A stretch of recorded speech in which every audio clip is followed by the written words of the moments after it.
Mais uma vez, boa noite a todos, graça e paz. Nós estamos na série O Doce Som da Graça, chegando à nossa terceira mensagem da série. Nós vamos ter 11 mensagens da série. Nós estamos chegando à terceira mensagem, O Doce Som da Graça, baseada na Bíblia Sagrada, baseada no livro O Evangelho Maltrapilho, de Brennan Manning. Essa série tem falado ao meu coração, eu tenho certeza que ao teu coração também. Pessoas têm sido impactadas neste lugar, têm sido impactadas através da rádio, através da internet, ouvindo essa palavra viva e eficaz que Deus tem nos presenteado. Nosso tema da noite é Bem-aventurados. Mateus capítulo 5, versículo de número 3. Doce som da graça. Terceira semana. Tema da noite: Bem-aventurados. Obrigado, Jesus. Mateus 5, 3. Se você achou, coloque a sua mão sobre a sua Bíblia e nós vamos orar. Amado Deus, Pai bondoso, Pai gracioso, te louvamos, te engrandecemos, declaramos que Tu és santo, santo, santo. Declaramos pelos séculos dos séculos que não há outro além de Ti, que nós rendemos a nossa adoração e que nós prestamos culto. Somente a Ti, Senhor, nós adoramos, e adoramos em espírito e em verdade. Encha-nos, Senhor, da Tua palavra, encha-nos, Senhor, do Teu rio, encha-nos da Tua verdade, verdade que liberta, verdade que não trai, e que nós, instruídos por Ti, guiados por Ti, possamos viver dias melhores, dias felizes, em Tua presença. Assim oramos, para a glória de Seu Filho Jesus. Amém e amém. Mateus 5:3. Bem-aventurados é o tema da noite. Diz a palavra: bem-aventurados os pobres em espírito, pois deles é o reino dos céus. Eu vou ler novamente. Bem-aventurados os pobres em espírito, pois deles é o reino dos céus.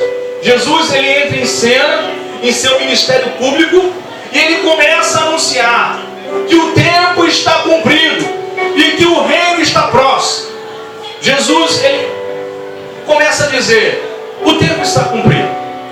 Aquilo que os profetas predisseram, aquilo que a palavra diz, está cumprido. E o reino está próximo. Este reino que Jesus anuncia é o reino que é inaugurado a partir da restauração do ser humano. Nós não nos cansamos de dizer aqui que o ser humano, caído e prostrado em Adão, é restaurado em Jesus Cristo. O ser humano derrotado por causa do pecado de Adão se torna vitorioso em Jesus Cristo. E Jesus está ali anunciando: o reino está próximo. A restauração do ser humano está próximo de acontecer. É a verdadeira comunhão entre o rei do reino, entre Jesus e entre você, e entre nós, por nós, em nós, através de nós, que muda a história da humanidade por completo. É a comunhão de Jesus, o rei do reino, com os seus discípulos, com os seus irmãos, que faz com que a história da humanidade mude por completo, mude por inteiro. Mas Jesus, ele não está falando de um reino político. Jesus, ele está falando de um reino espiritual. Não é um reino político, é um reino espiritual. Jesus, ele nunca prometeu estabelecer um reino político. Ele afirmou lá em João 18:36: o meu reino não é deste mundo, o meu reino não é daqui, o meu reino não é deste. Eu tenho um reino muito maior do que esse. Eu tenho um reino muito mais perfeito do que esse. Meu reino não é deste mundo, meu reino não é daqui. Então, os cidadãos do reino de Deus também não são deste mundo. Você é um cidadão do reino de Deus. Você não é deste mundo. Você é do mundo espiritual que Jesus Cristo te garantiu acesso. De um mundo perfeito. Mas não é por isso que nós devemos esquecer daqueles que sofrem com o mal e com a maldade. Não é por isso que nós devemos esquecer de tudo e todos. Pelo contrário, nós devemos restaurados pelo reino de Deus em Cristo Jesus. Nós devemos estender as mãos para aqueles que ainda se encontram perdidos, caídos e prostrados. Onde quer que Cristo se encontre entronizado, na posição de rei, aí então chegou o reino de Deus. Se Cristo está entronizado no seu coração, aí então chegou o reino de Deus. Se Cristo está entronizado dentro da sua casa, dentro da sua família, aí então chegou o reino de Deus. Se Cristo está entronizado dentro de uma cidade, aí então chegou o reino de Deus. Mas se esse reino ainda não chegou por completo, é por causa de você e de mim, que temos anunciado pouco desse reino, que temos falado pouco desse reino. Mas Jesus nos convida a entender que somos bem-aventurados e anunciar que bem-aventurados são todos aqueles que reconhecem Ele, Jesus, como o Rei do Reino. A restauração da criação, a restauração da humanidade é através da graça de Deus. Nós falamos criação e nós não falamos natureza. Por quê? Porque tudo foi criado por Ele e para Ele. São todas as coisas. O nosso Deus é dono de tudo. O nosso Deus é dono do ouro, é dono da prata. O nosso Deus é dono da cura, é dono do milagre, é dono da provisão, é dono de tudo. Puxa vida, mas eu não tenho visto isso acontecer na minha vida. Puxa vida, mas eu não tenho visto isso acontecer na vida dos outros. Talvez porque você esteja experimentando um pouco da graça de Deus. A mesa está posta. O Senhor te convida a ir à mesa. O Senhor te convida a cear com Ele. Talvez você esteja constrangido. Talvez você esteja envergonhado. Talvez você esteja com a síndrome do Adão do Éden, achando que você não precisa estar à mesa com Ele. Talvez você ache que você se basta, que você sozinho se garante. Mas o reino continua estabelecido. O Rei do Reino continua à mesa, te convidando. Vem cear. Vem cear comigo. E a restauração de toda a criação de Deus é através da graça de Deus, através do favor imerecido. A restauração é através da graça. O que eu preciso fazer? Nada. Eu preciso crer. E até eu crer, eu só creio porque Ele tocou em mim para que eu cresça. Eu só confio porque Ele estabeleceu em mim o dom da fé. Eu preciso entender que tudo é pela graça. Restauração da minha vida, da minha família, dos meus sonhos, dos meus projetos, dos meus negócios, dos meus ideais, é pela graça de Deus. E nós estamos lendo o Sermão do Monte. Meu querido pastor Ed Renekiewicz, ele vai dizer algo interessante, que o Sermão do Monte é o mais importante discurso proferido em toda a história da humanidade. Em toda a história da humanidade, o Sermão do Monte é o mais importante discurso proferido. Mahatma Gandhi, ele afirmou que se todos os textos sagrados do mundo fossem perdidos, mas o Sermão do Monte fosse preservado, então nada teria se perdido. Essas extraordinárias palavras de Jesus, de fato, ocupam um lugar de absoluto destaque na história. Quem não conhece a história do Sermão do Monte? Mas eu quero dizer para você que Jesus, ele não fala à multidão. Se você for ler os versículos anteriores, você vai ver que Jesus está no monte e uma grande multidão se aproxima dele, uma grande multidão chega diante dele para ouvir aquilo que ele pode falar. Mas no Sermão do Monte, ele não está falando diretamente à multidão, ele está falando aos seus discípulos. Ele está falando a um grupo. Seguindo a tradição dos rabinos e seus tamidim daquele tempo, os aprendizes se aproximaram. O mestre então se assentou e passou a ensiná-los. Quando ele reúne seus discípulos no monte, Jesus ele fala com um novo Moisés. Moisés ele recebeu a Torá no monte. Lá no Monte Sinai, Moisés recebeu a lei. Recebeu lá no Monte Sinai a Torá, a lei cerimonial judaica. Jesus ele reúne seus discípulos também em um monte. Aí você pode ver que o paralelo é evidente. Moisés em um monte recebe a lei, Jesus em um monte fala sobre o seu sermão, o sermão do monte. Por isso Jesus se pronuncia dizendo: vocês ouviram o que foi dito, eu porém vos digo. Moisés, a lei, lá no monte Sinai, disse: eu porém vos digo hoje. E Jesus, no seu batismo, já tinha sido ecoado nos altos céus: este é o meu filho amado, a quem me comprazo, nele eu tenho prazer, a ele escutar, a ele ouvir.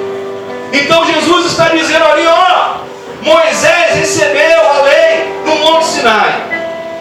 A lei diz: eu porém vos digo. Vocês ouviram o que foi dito por Moisés, mas eu digo outra coisa. Vocês precisam me ouvir. Nada será como antes. Nada será como antes da história. Assim falou Jesus. Moisés ele foi o legislador de Israel. Você sabe bem. Foi ele quem passou a lei para o seu povo, para os judeus. O sermão do monte é o pronunciamento de um outro legislador. Moisés deu a lei cerimonial judaica. Jesus vai e dá a lei do Espírito e da vida. Um deu a lei que avultava o pecado e trazia morte. Outro deu a lei que trazia vida àqueles que não tinham vida. Com quem você fica? Com a lei ou com a graça em Jesus? Moisés ele foi o libertador de Israel. O sermão do monte é o pronunciamento de um outro libertador. Não há de um reino político. Moisés foi o libertador político de Israel. Tirou o povo da escravidão do Egito e conduziu o povo até a terra prometida. Mas Jesus ele não era um libertador político. Israel estava ali aprisionado por Roma. Mas Jesus não veio para libertar Israel de Roma. Jesus veio para libertar Israel de si mesmo. Veio para libertar Israel do seu orgulho, da sua prepotência, da sua vaidade, da sua desobediência, da sua rebeldia. Veio para fazer se cumprir aquilo que fora dado por Deus a Abraão: de ti farei um grande povo, e em ti serão abençoados todos os povos da terra, todas as nações da terra serão abençoadas. Jesus veio para derrubar o muro de inimizade que fora posto, que fora construído. Judeus e gentios. Em Jesus não existe judeus e gentios. Em Jesus existe a sua igreja. Em Jesus existe você e eu. Existe nós como igreja de Cristo. E ali no monte, Jesus estabelece como libertador das mazelas do pecado, das mazelas do mal e da maldade, das mazelas que aprisionavam e destruíam a humanidade. Jesus ele diz: olha, eu vim libertar vocês disso. Eu vim libertar vocês disso. Em seu sermão do monte, Jesus confronta todos os agentes que oprimem o ser humano. Seja Roma, seja um diabo, sejam os espíritos do mal, seja até mesmo a má interpretação da lei de Moisés. Jesus se pronuncia contrariando todos os discursos do seu tempo e todos os valores de impérios e de potestades que oprimem pela maldade. O que o sermão do monte oferece é um caminho alternativo de vida. Jesus vai oferecer: você não precisa sofrer mais, você não precisa viver escravizado pelo pecado mais, você não precisa viver sofrendo com o mal e com a maldade. Eu estou te oferecendo hoje vida. Isso que Jesus faz. Ele oferece um caminho alternativo de vida. Aí o teólogo inglês John Stott, ele chama o sermão do monte de contracultura cristã. De fato, esta é a proposta de Jesus. Um outro jeito de viver, um outro jeito de ser gente, um outro outro jeito de ser sociedade. Por isso que o John Stott está dizendo, é contra a cultura cristã. Porque esses que se dizem do cristianismo, não dizem nada disso que Jesus diz. Se dizem do cristianismo, mas oprimem. Se dizem do cristianismo, mas tiram a capacidade do outro de pensar. Furtam o direito do outro em tomar uma decisão. Mas o discurso de Jesus, como John Stott diz, é uma contra-cultura cristã. Porque Jesus, ele vem oferecer um outro jeito de se viver. Um outro jeito de ser gente. Um outro jeito de ser sociedade. É por isso que os talmidim de Jesus, os discípulos de Jesus, andavam na contramão do mundo. Ser discípulo de Jesus, do Cristo de toda a graça, é andar na contramão do mundo. Nem na religião, nem na carnalidade. É andar no novo modelo de vida que Cristo propõe para você e para mim. Jesus, ele gastava tempo com pessoas as quais a sociedade sempre rejeitou. Eu vou repetir. Jesus, ele gastava tempo com pessoas as quais a sociedade sempre rejeitou. Pobres, cegos, aleijados, famintos, pecadores, marginalizados, prostitutas, possuídos por espíritos malignos, crianças, cobradores de impostos. Jesus gastava tempo com esse tipo de pessoa. E ele diz, no nosso texto base nós lemos Mateus 5,3, ele diz: bem-aventurados os pobres em espírito, pois deles é o reino dos céus. Bem-aventurados são estes, pois deles é o reino dos céus. A pobreza de espírito, ela descreve a pessoa pobre que não tem méritos algum. Não é pessoa pobre financeiramente, não está falando de um assalariado, simplesmente. Está falando do pobre em espírito, está falando da pessoa que ganha muito pouquinho. Não é isso não. Está falando da pessoa que não tem méritos em suas obras, não tem nada que satisfaçam a Deus nela. Todos pecaram, todos se afastaram de Deus, todos se extraviaram. Não há um justo sequer, não há quem busque a Deus. Não tem nada que ela possa fazer para agradar a Deus. Não tem nada que possa ser oferecido para trocar por um benefício da parte de Deus. Não tem nada. Não tem nada a oferecer. Ele é pobre em espírito. Mas Jesus disse: bem-aventurados são estes, pois deles é o reino dos céus. Tudo que a pessoa possa considerar como crédito está destituído de valor aos olhos de Deus. Não há nada que eu possa fazer para merecer isso. Se eu começar a dar cambalhota agora, não vai fazer com que eu mereça Deus. Se eu entregar 5 mil reais agora de dízimo ou de oferta, não vai fazer com que eu mereça Deus. Se eu for ali e der uma cesta básica para alguém, não vai fazer com que eu mereça Deus. Graça é favor e crescer. É amor de Deus por você e por mim. E essas pessoas pobres em espírito são pessoas que percebem a sua pobreza, que têm consciência da sua condição de pecadores e que sabem que nada tem a oferecer a Jesus. Diferente dos religiosos, essas pessoas reconhecem: eu não tenho nada para oferecer a Jesus, mas eu estou sedento dele, eu me aproximo dele, eu reconheço que eu sou um pecador, eu reconheço que em mim eu nada tenho, nada sou, mas eu me aproximo de quem pode me dar a vida eterna, a vida abundante, a vida feliz. Essas pessoas reconhecem o desamparo espiritual em que se encontram. Elas estão indefesas, elas estão impotentes perante as mazelas do mal e da maldade do mundo. E elas sabem disso. Elas sabem que não tem nenhum escudo, que a vida que levam é uma vida miserável. Mas elas encontram em Jesus alguém que pode mudar essa história. Elas encontram em Jesus alguém que pode mudar a história das suas vidas. Jesus então olha para estes pobres em espírito, estende a mão para eles e diz para eles: abençoados são vocês. Jesus olha para você e olha para mim e diz: abençoados são vocês. Mas que segredo é esse, pastor? Jesus dizer que bem-aventurados são os pobres em espírito, são os que nada têm, os que nada possuem, os que nada podem fazer para chamar a atenção dele ou para barganhar com ele. Que mistério é esse? Tem um mistério nisso aí. Tem um segredo. O segredo se encontra no Abba Pai. O segredo se encontra em Deus. Jesus ama aqueles que o Pai ama. Jesus ama aqueles que o Pai primeiro amou. Foi para isso que ele veio.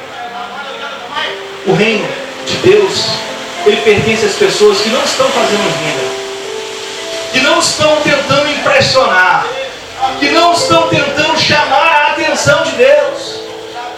Tem pessoas por aí que cantam que é para chamar a atenção de Deus. Eu quero chamar a atenção de Deus. Eu lamento informar para essas pessoas que o reino não é para eles. O reino é para aqueles que não estão tentando impressionar, que não estão tentando fazer tipo com Deus, que reconhecem a sua posição diante de Deus. O reino é para aqueles que se tornam como crianças, que nada têm a oferecer, mas tudo recebe de graça do Deus de toda graça. O reino é para aqueles que são como criancinhas, não fizeram nada, não tem nada para dar, mas recebem tudo de graça do Deus de toda graça. Eu quero dizer para você nessa noite, querido, vou tomar 10 minutinhos teu. O que tenhamos feito no passado, Jesus, ele te convida a esquecer nessa noite. Eu vou repetir para você.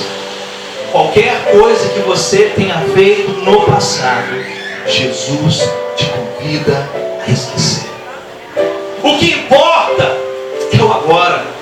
O que importa é o estarmos na presença de Deus em Cristo Jesus, nosso Senhor. O que importa é estarmos aos pés do Senhor agora, reconhecendo que de nós nada somos, mas que Ele tudo tem para nos dar. Ele nos dá por graça. Você não precisa ir. Miqueias 7, 18 a 19, anote lá em casa. Diz a palavra: quem é comparável a ti, ó Deus, que perdoas o pecado e esqueces a transgressão do remanescente da sua herança? Tu que não permaneces irado para sempre, mas tens prazer em mostrar amor. De novo terás compaixão de nós, pisarás as nossas maldades e atirarás todos os nossos pecados nas profundezas do mar. Isso é uma coisa maravilhosa. Quem é comparável a esse Deus que te ama, a esse Deus que é amor, a esse Deus que perdoa o pecado, a esse Deus que esquece a transgressão, a esse Deus que não se permanece irado, a esse Deus que tem prazer em demonstrar que é amor? Deus é amor.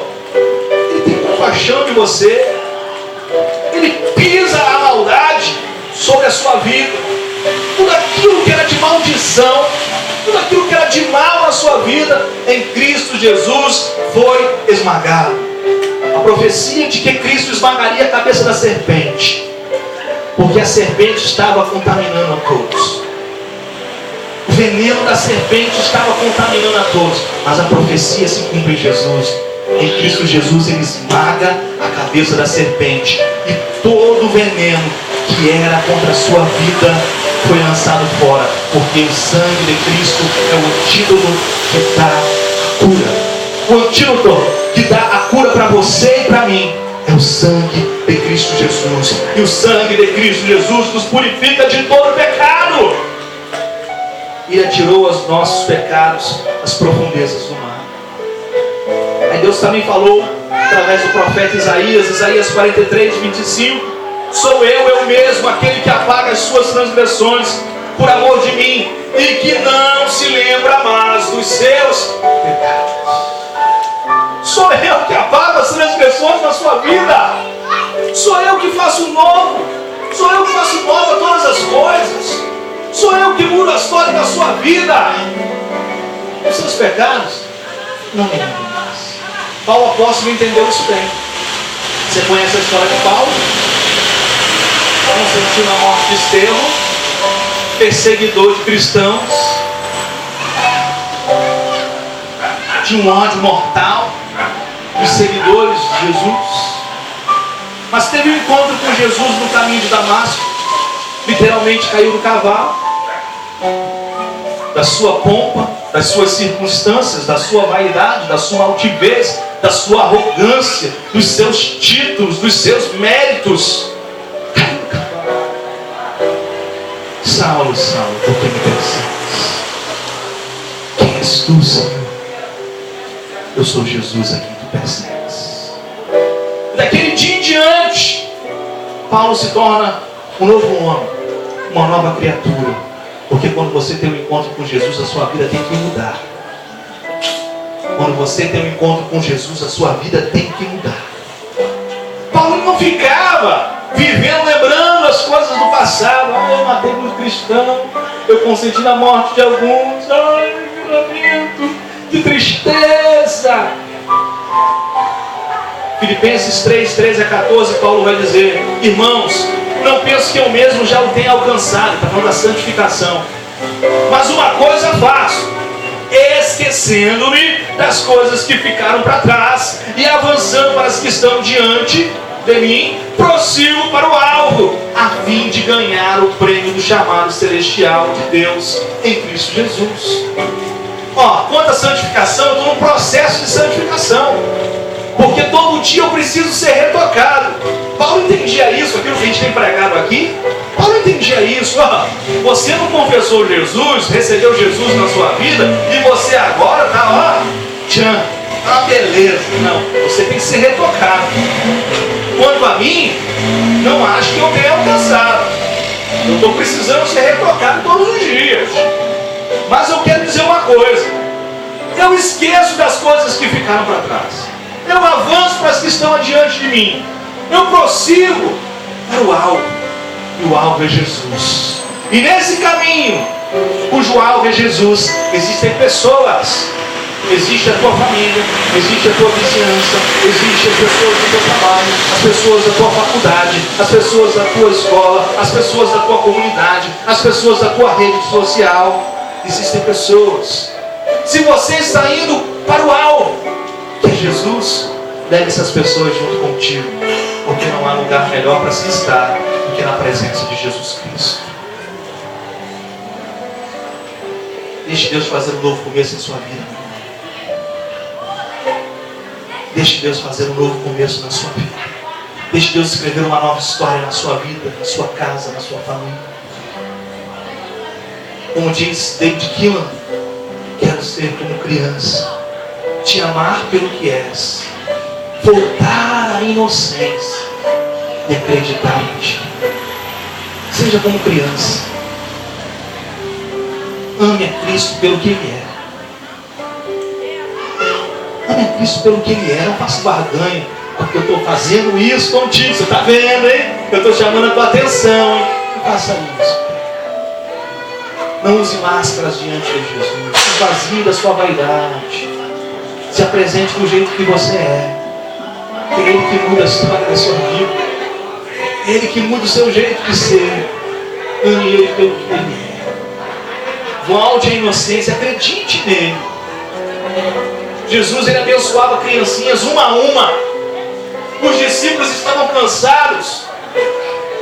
Eram evangelismos constantes. Cidades distantes, muitas das vezes eram maltratados, mal recebidos. E os pais reconheciam em Jesus a autoridade, reconheciam o próprio Deus encarnado, e queriam que Jesus tocasse nos seus filhos, nas suas criancinhas, para que elas fossem abençoadas. Os discípulos diziam: não, Mestre está cansado, tira essa criança daqui. E Jesus diz: deixa vir as minhas criancinhas, deixai vir a mim os pequeninos. E uma a uma Ele as abençoava. Se as multidões que seguiam a Jesus eram 5 mil, 10 mil, milhares de pessoas, contar que cada um tivesse um filho, imagine quantas crianças tinha para Jesus tocar. Mas Ele tocava uma a uma. Ele abençoava uma a uma. Seja como criança. Abra o colo do Senhor. Seja tocado por Ele. Seja abençoado nele. Para a glória de Deus Pai. Jesus abençoava as criancinhas uma a uma. Jesus abençoava os pobres de espírito. Jesus dedicava tempo a eles. Jesus forjava o caráter deles dia após dia, hora após hora. E no meio dos religiosos de plantão, os religiosos que resmungavam por causa disso. Como é que um homem desse aí, um rabi, um mestre, fica pegando criancinha lá na Palestina, no tempo de Jesus, era nem contado. Por isso que nas multidões que são contadas, está falando de homens, nem mulheres e crianças eram contadas naquelas multidões que seguiam Jesus. Mulheres e crianças não eram nem contados naquela época. Mas Jesus se importava com as mulheres, se importava com as crianças, se importava com os pobres em espírito. As pessoas estavam ali resmungando. Quem é esse que está recebendo pecador na sua casa? Aí Jesus diz: eu vim chamar os pecadores, eu não vim chamar justos. Eu vim chamar pecadores. Naquela época era um escândalo convidar alguém considerado ralé, considerado fracassado, considerado Zé Ninguém, considerado um desclassificado para comer à mesa. Era um escândalo. Você não podia convidar alguém que não fazia parte da elite, que não fazia parte da sociedade, que era tratado como um Zé Ninguém, que era tratado como um fracassado. Mas Jesus fazia isso. Ele convidava o fracassado, o ralé, o Zé Ninguém, o desclassificado, o pobre espírito para comer à mesa. Jesus trazia sentido de vida àquele que há muito tempo já havia perdido todo o sentido de viver.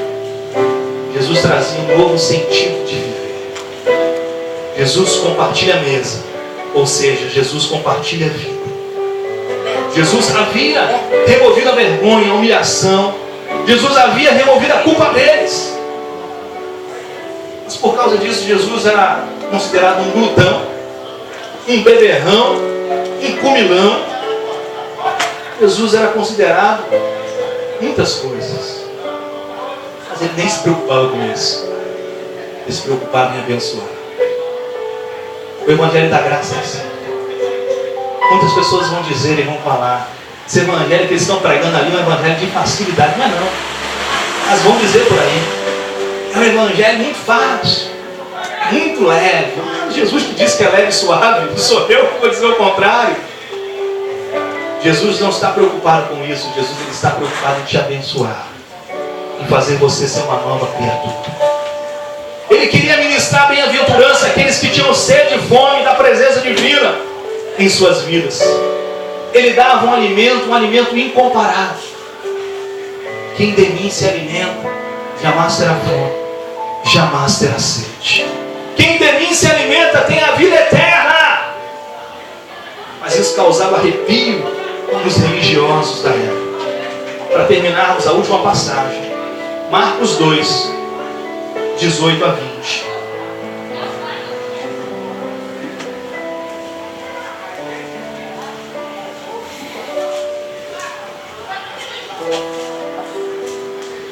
Diz a palavra. Marcos capítulo 2, versículos 18 a 20. Os discípulos de João e os fariseus estavam jejuando. Algumas pessoas vieram a Jesus e lhe perguntaram: por que os discípulos de João e os dos fariseus jejuam, mas os teus não? Jesus respondeu: como podem os convidados do noivo jejuar, enquanto este está com eles? Não podem, enquanto o têm consigo. Os religiosos ficavam incomodados com a alegria de Jesus. A religião tenta impregnar na nossa mente um Jesus carrancudo, de cara fechada, de espada na mão. A religião tenta impregnar na nossa vida a imagem de alguém que não ria. Mas Jesus ria, Jesus se alegrava, Jesus comia à mesa com pecadores e ministrava uma palavra de vida. Ele não rejeitava essas pessoas, pelo contrário, ele as convidava a estar com ele. Mas os religiosos se incomodaram. Os discípulos de João, os fariseus, eles jejuam. mas você e os seus discípulos não jejuam. Imagina Jesus dando uma gargalhada. Como é que pode jejuar os convidados da festa enquanto o noivo está com ele? Quando o noivo está presente é dia de festa. Quando Jesus está presente na nossa vida é dia de festa. Ele troca o nosso choro em riso. Ele troca o nosso tempo de luto, de lamento em tempo de festa, em tempo de regozijo. Os judeus, você sabe bem, eles jejuavam em 3 momentos: em tempo de guerra, em tempo de luto, em tempo de comoção nacional. Jesus, quando disse, dias virão que eles jejuarão, ele estava dizendo, eu vou morrer. E nesses 3 dias que eu estiver morto, para se cumprir a Escritura, eles jejuarão, mas eu voltarei e eles se alegrarão. O noivo estará presente com a noiva todos os dias. O noivo estará presente com os convidados todos os dias. O Espírito Santo vai ser derramado sobre toda a carne, e todos os dias serão dias de festas, dia de alegria, dia de renovo, dia de bem-aventurança. Partir o pão com Jesus era uma celebração festiva de bom companheirismo, na qual havia salvação. Se alegre em Jesus, ceie com Ele, receba a graça que traz salvação. O autor aos Hebreus vai dizer que Jesus é o mesmo ontem, hoje e o será para todos sempre. O mesmo Jesus que convidava maltrapilhos, pobres em espírito, a sentar à mesa com Ele, te convida nessa noite a sentar com Ele, a cear com Ele. Vencerá. O Mestre chama. Vencerá. Para os rejeitados e pobres de espírito, Jesus diz: perdoados são os seus pecados. Jesus te convida a experimentar o amor de Deus pela graça. Pela graça. Não troque o evangelho da graça pelo cativeiro religioso. Não troque. Não troque. Não troque o evangelho da graça pelo cativeiro religioso. Jesus te convida a cear com Ele no tempo da graça, no tempo da festa, no tempo da ressurreição. A beleza do evangelho de Jesus está na percepção que Ele oferece de Jesus. Ele oferece algo profundo.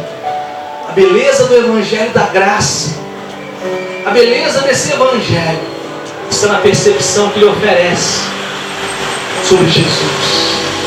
A ternura essencial do seu coração, do seu modo de ver o mundo, do seu modo de se relacionar com você, se relacionar comigo. Se você quer de fato compreender um homem, não apenas ouça o que ele diz, mas observe o que ele faz.